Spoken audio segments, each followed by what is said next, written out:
Hey, I'd like to welcome you to another episode of Mission Matters. My name is Adam Torres, and if you'd like to apply to be a guest on the show, just head on over to missionmatters.com and click on Be Our Guest to apply. All right, so today I have Barry Spencer on the line, and he's CEO and co-creator of Wealth with No Regrets. Barry, welcome to the show. Hey, Adam, thanks for having me on. Great to be with you. All right, Barry. So excited to really get into today's topic and to dive into wealth with no regrets. But before we get started with that, we'll start this show the way we start them all with our Mission Matters Minute.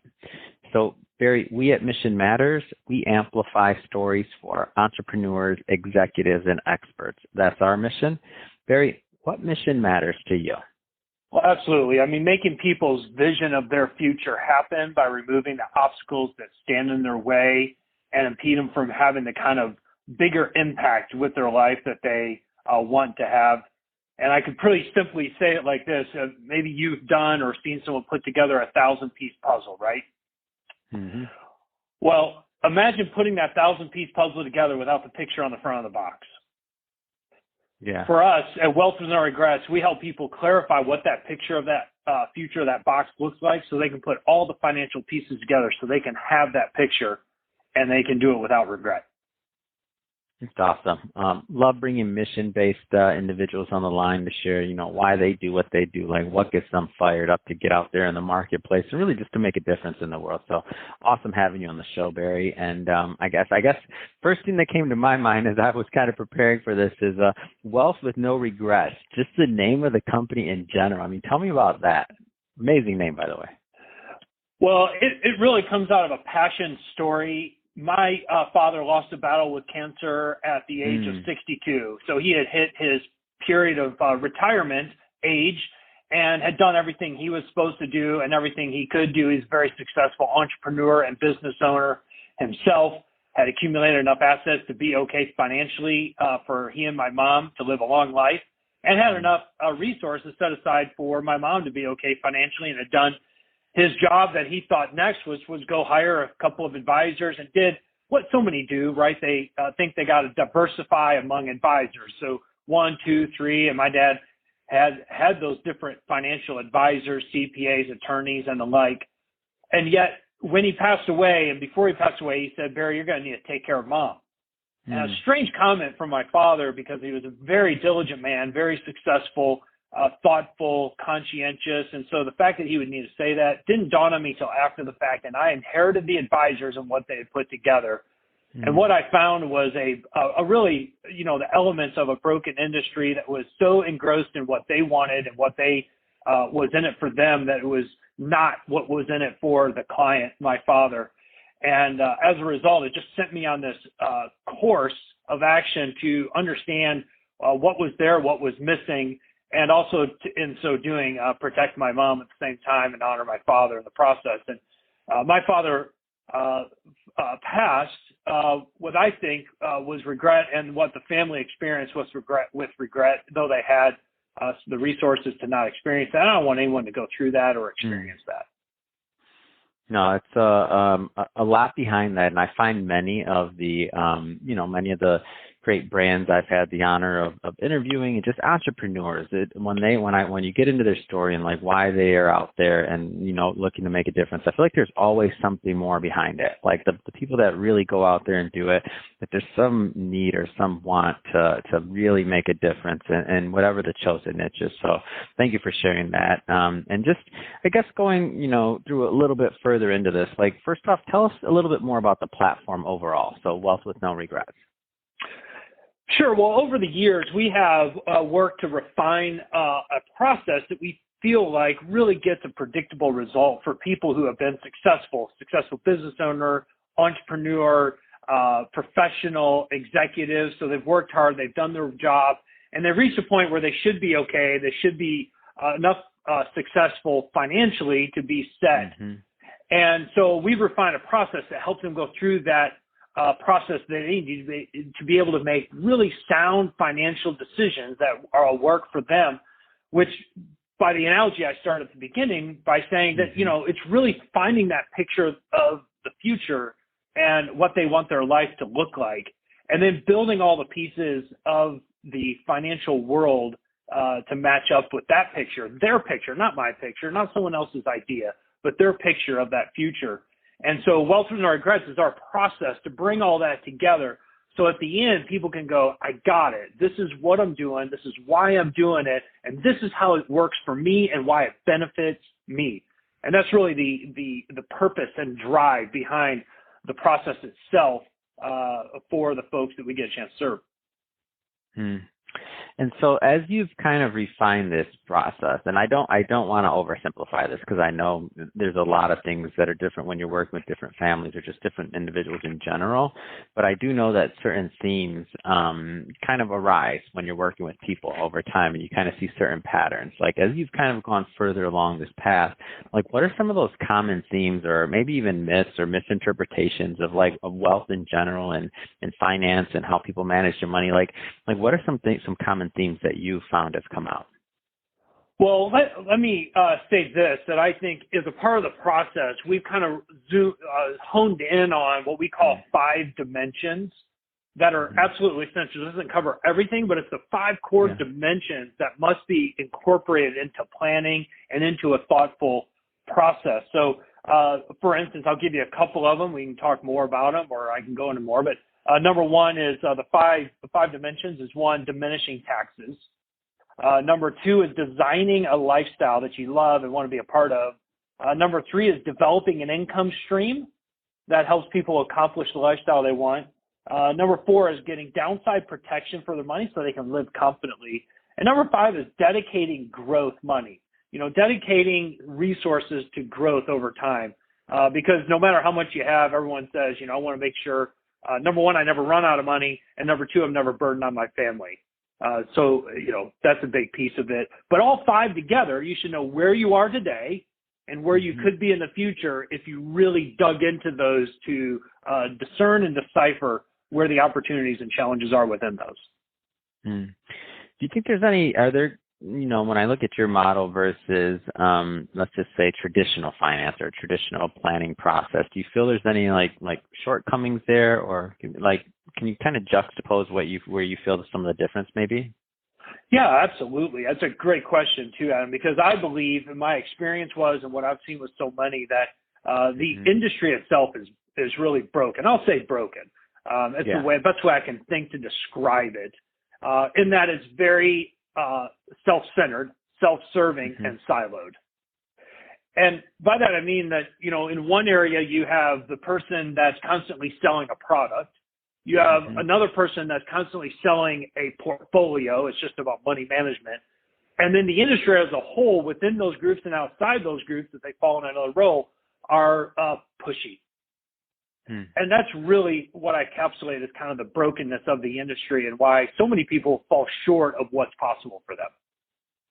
Yeah, and I think, just to maybe elaborate and just add a second and confirm what you're saying, it's not that, and I always tell people this, it's not that it's, there are bad people in the industry. People want to help. So no matter what their product is, what their angle is, all these things, it's a systemic thing. It's the industry as a whole. So I'll speak for myself. If I had the, pleasure and luxury of working for some really great companies that did great work, but, maybe I had some colleagues that worked for companies that had a little bit more limitation. And, if you grew up in the industry and you only know one thing, maybe you don't know other products exist. Maybe you don't know there's other alternatives. Maybe you don't know that some of the things that you may be representing aren't always the best fit. And so it could be a lack of knowledge thing. It's just such a complex industry. So it's not that people aren't out there with the right heart to do good or to help their clients. It's just that the industry as a system, is a systemic problem and what's possible depending on what model you operate under. And a lot of other complexities we won't go through here, but I just wanted to bring that out because it's not like we're picking anybody saying they're doing anything wrong. Right. It's just saying that the industry, has a lot of room for improvement. Am I off on this, Barry? I just wanted to go Adam, further with that one. Adam, you're exactly spot on, and I think there's a lot of well-intentioned, well-meaning people. Certainly the folks that served our family were well-intentioned and well-meaning, but I believe the industry is driven by product manufacturers. You have the A mutual fund's a manufacturer. product. So, for example, I tell people this all the time, a mutual fund is a product that was designed by people that design products that wasn't here at one point. So just for example, right? Oh, absolutely. Whether it's insurance, annuities, Yeah, long-term product. care, a mutual fund, an ETF, all of those are products. Any kind of portfolio that people put together and say, hey, this is a long short hedge fund. This is a large cap equity, whatever. These are all products of the industry. And the problem is people as advisors, they're trained by those product manufacturers, and then they got to take the client and go fit them into the product. And if you go to a conference, I did this right after my dad died. I was really learning, and I would go to these conferences before I was licensed, before we had the company or anything. I would go to these conferences, and it was interesting because the sponsors of the conference were product manufacturers. This is the conferences that are giving continuing education training to the advisors. So the sponsors are the product manufacturers, which means they're also the dictators of the education and therefore also the presenters in the sessions that are providing CE credit to the people attending.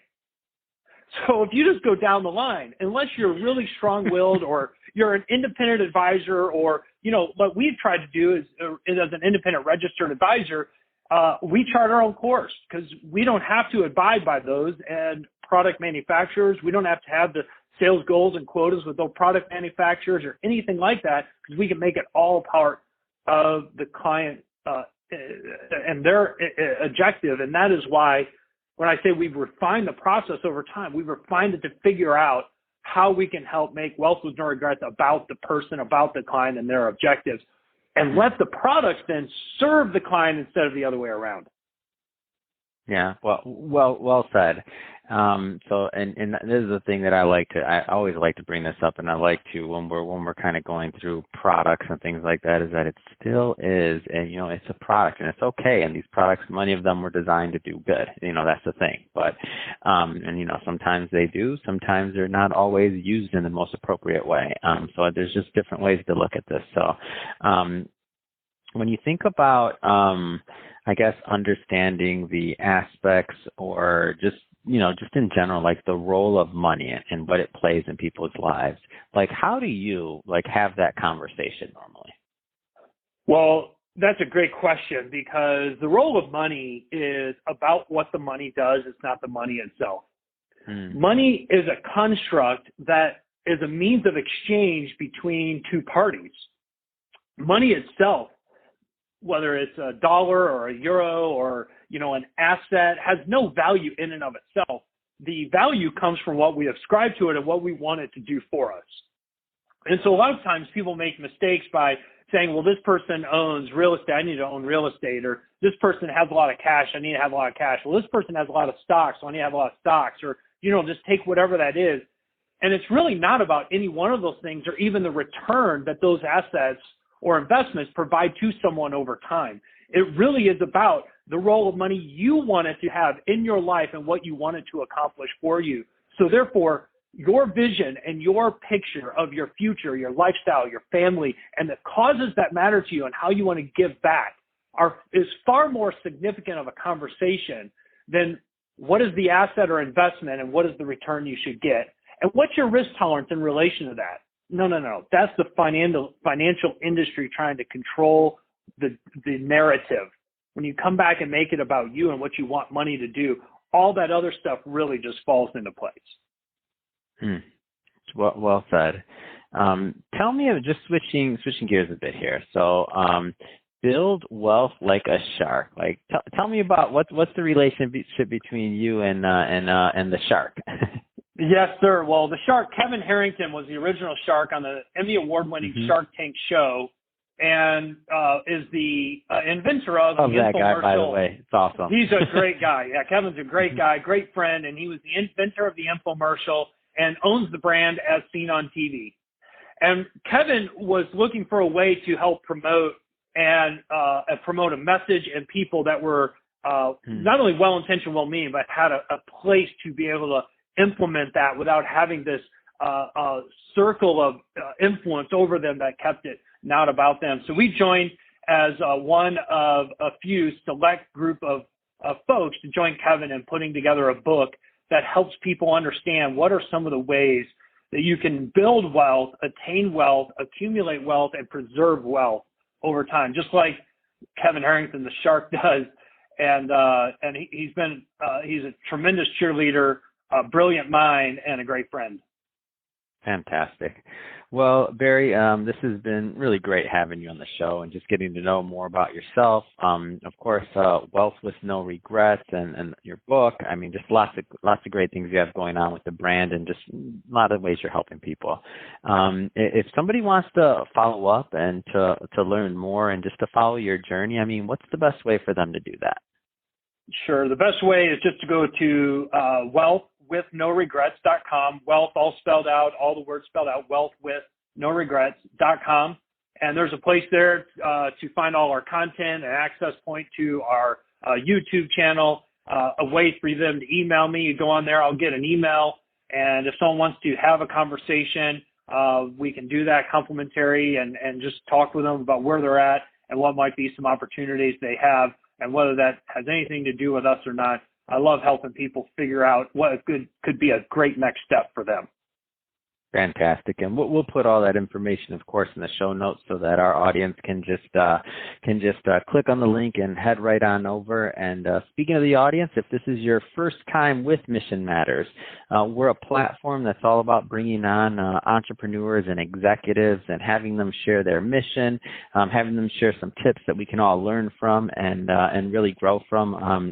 If that's the type of content that you're into, we definitely welcome you to hit that subscribe button because we have many more mission-based individuals coming up on the line and we don't want you to miss a thing. And Barry, really, it has been a pleasure. I'm wishing you much more continued success and look forward to following your journey. So thank you for coming on. Thanks, Adam. Good to be with you and appreciate the time.